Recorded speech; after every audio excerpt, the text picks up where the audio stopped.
Mentally, I think it was 7 days a week, 24 hours. I could never switch off from kind of what was happening.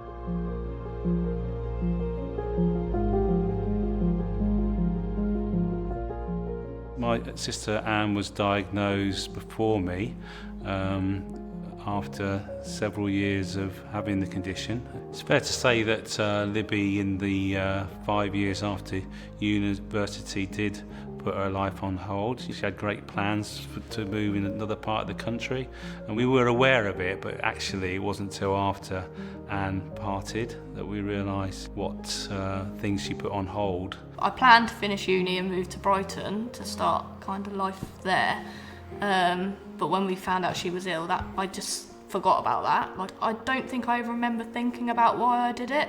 I just did it. She looked after me for so long, so I don't know whether part of me was like, well, now it's my time to look after you. That's it. And I remember she was very independent, wasn't she? You know, she had a great flat overlooking the marina, and that was her kind of, she was in a great place, and there was no way you were going to, get her out of there. Physically, I probably went round in the end about 3 to 4 times a week, and then when she was in hospital or the hospice, it was every night after work. I did work full time during the whole thing as well. She didn't want to admit how ill she was. So when we'd try and say you need, a shower in now instead of a bath, or really you should get something to start carrying stuff in, or whatever it was like a no, and you had to wait until it was her. Sometimes I felt she didn't understand me, in the sense, I feel really bad saying this, but there's some times where we would have little fallouts, mainly because my patience is low. Her patience was low because of the amyloid. She never used to be as bad.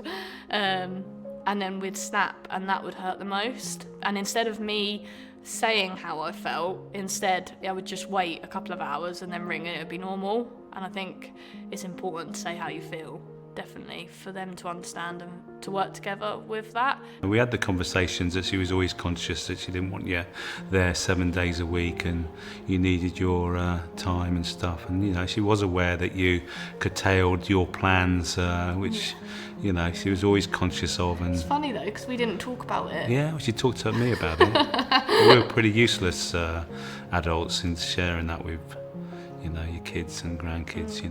That conversation was a bit of a challenge for Anne. We realised that that was taking a toll on Libby, not just in terms of looking after my sister, but also affecting her career. As my job got more intense, and I was going there already like 3 to 4 times a week, when she needed stuff doing, like that was cleaning, on top of just general shopping and just cooking and prepping things, I think there was a point where it was like, I still want to enjoy time with you. I don't want it to just be, I'm doing everything for you, but we're not getting a chance to talk or just talk about whatever in life.